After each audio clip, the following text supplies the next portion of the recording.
Sure. Everybody thinks, let's wait till winter and it gets cold. And there's no question, the colder it gets, just like your fingers, right, the greater the risk of drying, cracking. And that's what I want you to think about. Because everybody understands your finger. And even today, my fingers are tingling. They may not crack, but that's what the teat's like. It's like an extremity that blood wants to form milk, and sometimes not necessarily keep a teat warm. So even when we see changes like today, so what's happening right now? The weather's starting to get cool. And we're going to start to see some cows that will already start to experience this change a little bit. Exposure from, say, warm to cold. And that's probably the first thing I want you to think about. Cold is really important, but it's really the change that makes things cold. So even within a day, when animals are inside, they go outside, just like you can be warm all day, go out and you freeze because it's a change in temperature. So again, thinking about it as we're going into winter, even now, it's just like heat stress. Start looking at some of your cows, start thinking that this phenomenon of teat cracking and changes at the end can happen with cold weather. Oftentimes what happens, people aren't looking at it, right? So all of a sudden, week later, cell count goes up, I got mastitis, people say, oh my God, it's bad, I need to change. And that becomes the issue. They grab for the easiest changes. I'll change my dip, I'll change my inflation, I'll call my equipment dealer. 9 times out of 10, if the weather's changed or the animals are acclimating, those changes are already happening. And then they happen, and then we tend to say that it's because we made a change. So number one, winter's coming. Teats can be a problem. Let's think about how we manage that risk. So I'm going to tell you what I would think about. Number one, just like your finger, how do we avoid wind chill or chilling effects at the end of that teat? It may be cold, but chilling effects, particularly when it might be wet, like when it gets stiff. If you think about it, animals are out in the barn 19, 20 hours a day. So what factors are going on in that barn? Actually, when they walk from that parlor to the barn and get to the barn, can we put them in a facility that it may be cold, but we minimize the wind and the risk of freezing from wind chill, and let that teat acclimate?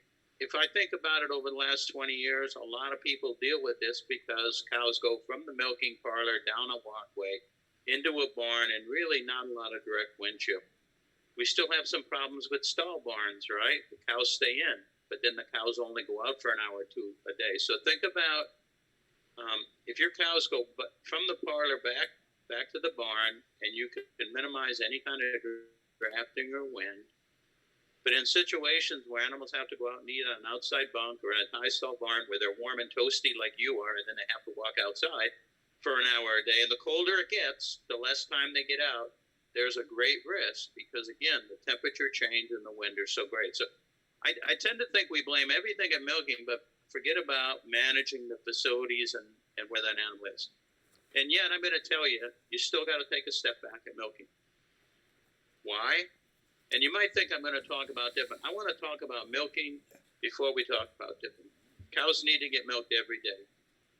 And the best way to avoid mastitis and get the best milk flow is to have proper milking practices that optimize that cow to let her milk down in a clean, disinfected manner, and then have a milking machine that is razor sharp, tuned up, that milks that cow efficiently, fast, but provides adequate massage with good pulsation. What I find doesn't happen is people don't do the fall tune-up on their equipment. And what we don't think about is, think about your fingers. If you drummed your fingers on the table, which we all do, no big deal. Mm-hmm. As soon as you get a little crack on the end of your finger, do you drum your fingers? No. So I think a lot of times when winter hits, it exposes weaknesses that we have in our milking practices that don't get that cow milked out clean and quickly, and have a milking machine that maybe has been a little irritating, but all of a sudden it blows things out of proportion. So I think the time is now, right now, for people to really think about how good their milking practices are, how well their cows are milking out, and maybe call their equipment dealer and have a tune-up. So when this happens, it's not going to be there. Finally, let's talk at the end of milking. We dip cows. We've been doing it for years, not just for mastitis. It kills germs.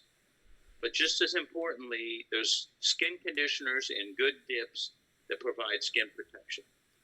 And most days, that is the most important thing we can do to provide mastitis control at the end of milking, more importantly, skin condition.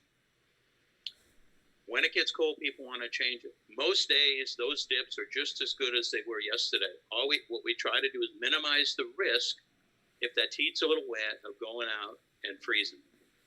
That may be allowing it to dry a little bit. That may just be when they walk out, making sure they're walking down where there's not a lot of wind chill.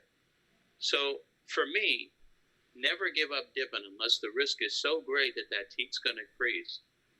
Lots of products out there, right? There's winter dips that are oily, or there's winter dips that are dry like powders. They can work. They're more expensive, which means you're only going to use them if you're at risk. And more importantly, as we talked today, Gil, okay, if I put an oily dip on, it might not freeze because it won't freeze quick, but I have to go lay down in the stall. So if I have an oily teat laying down in a dirty stall, or at the powder dip, it's hard to apply it sometimes. So if I can't get that powder on that whole teat, I'm not protecting it. So I still think at the end of milking, dip, but minimize your risks by just basically making sure your animals go out in the right environment. So let's face it, we can't win, just like summer, winter's coming. We shouldn't be afraid of it. And in fact, with our modern facilities and our know-how, I think we can do a great job, have cows that milk out, have less mastitis, and have a great winter.